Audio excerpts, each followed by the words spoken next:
Good morning, Ian Crouch with your 8:30 Hunter News update. It's looking increasingly likely Singleton mother Kathleen Folbig could be released from jail. It comes after the Director of Public Prosecutions yesterday told an inquiry into her convictions there is reasonable doubt as to whether the now 55-year-old killed her 4 children. The inquiry has heard new evidence suggesting a rare genetic mutation could be responsible for the deaths of at least 2 of her children. Kathleen Folbig has served 20 years of a 25-year sentence for the murder of her 3 children and the manslaughter of a 4th child. Police are asking for our help to find a woman they believe may be in the Lake Macquarie area. 38-year-old Tegan Wales was last seen on Monday morning at a home in the Southern Highlands. Police and her family hold serious concerns for her welfare. She was wearing a black t-shirt and black jeans and has a distinctive red rose tattoo on her right shoulder.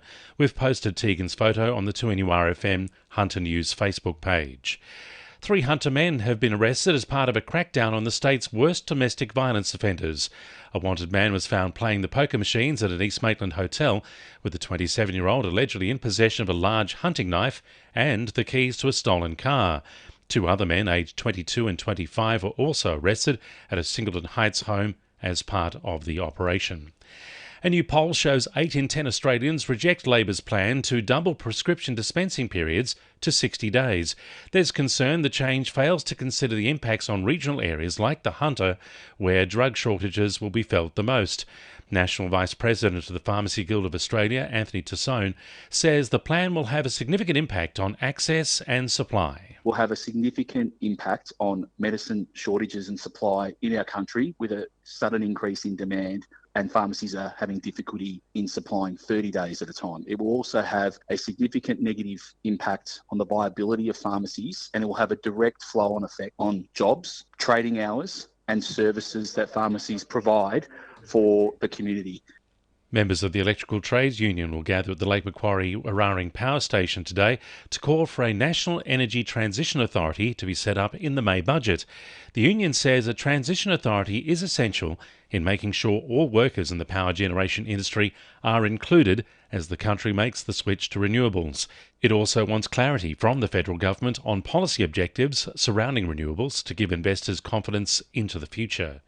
The federal member for Newcastle is making efforts to support the Voice to Parliament. The Voice will enshrine a constitutional body to advise on matters relating to the social, spiritual and economic well-being of Indigenous communities. Sharon Clayton sits on the Joint Committee gathering submissions and evidence on the bill to Parliament and says she's eager to see more progress on the conversation. I mean, it's no surprise that there will be some varying opinions around the shape and the work of the Voice, but I am very, very confident that there is absolute unity that we cannot do more of the same. 2NURFM Sport. Knights coach Adam O'Brien has named an unchanged squad for tomorrow night's game against the Parramatta Eels in Sydney. Newcastle is facing a tough assignment against last year's grand finalists, having lost to the Eels in their past 5 encounters. Back rower Tyson Frizzell says a win will keep them in touch with the top 8 as they head into a bye next round. We don't want to be going 3 losses in a row leading into a bye. We want to be able to, I guess you can sort of set some momentum leading into that bye by getting a win this week. So, like I said before, all our focus is really on this game and getting a 4-point win.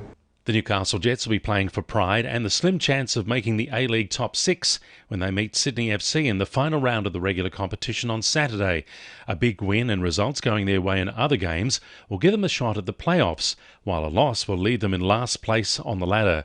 Attacker Joshua Sotirio says either way, losing is not an option. So if we win, we're definitely not last, and if we win by a lot of goals, we're in the top 6, so we can end up at the bottom or end up in the top 6.